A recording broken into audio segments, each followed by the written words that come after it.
Mankind has survived all manner of evil diseases and plagues, but can it survive communism? I'll be right back. When a disease like communism hangs on as it has for a half a century or more, it's good now and then to be reminded of just how vicious it really is.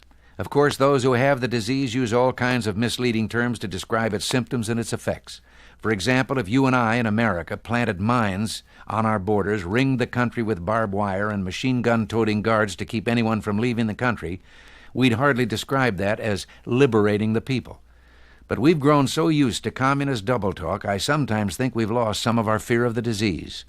We need frequent vaccination to guard against being infected until the day when this health threat will be eliminated as we eliminated the Black Plague.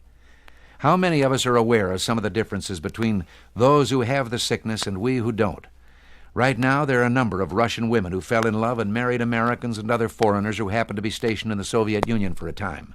Now, falling in love isn't something you set out to do, and among well people, it isn't considered a criminal act.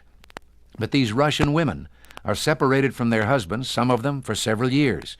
When their American husbands finished their assignments in Russia and came home, their wives had to get Soviet government permission to go with them.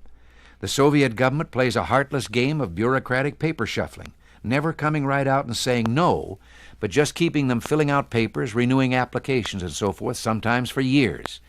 There's the case of a young teacher who married an American. During the application process, she was fired from her job. Reason? She fell in love with an American. That's reason enough where the Soviet is concerned. Her students all loved her.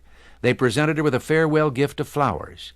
A Soviet official appeared in the class to tell them that for doing this, giving her the flowers, none of them would be permitted to go to college. They would all be assigned to a labor force upon graduation. Now the Associated Press brings another story from Berlin, illustrating how the communist sickness looks upon human life, even the life of a child. Berlin is divided, as you know, into the East, or sick, with communism side, and the well, or Western side. Between the two flows the Spree River. Around noon on May 11, a 5-year-old boy fell into the river. Firemen from West Berlin started to go to his rescue. An East German patrol boat barred them from entering the water because at that point the stream flows wholly on East Berlin territory. The 5-year-old boy drowned.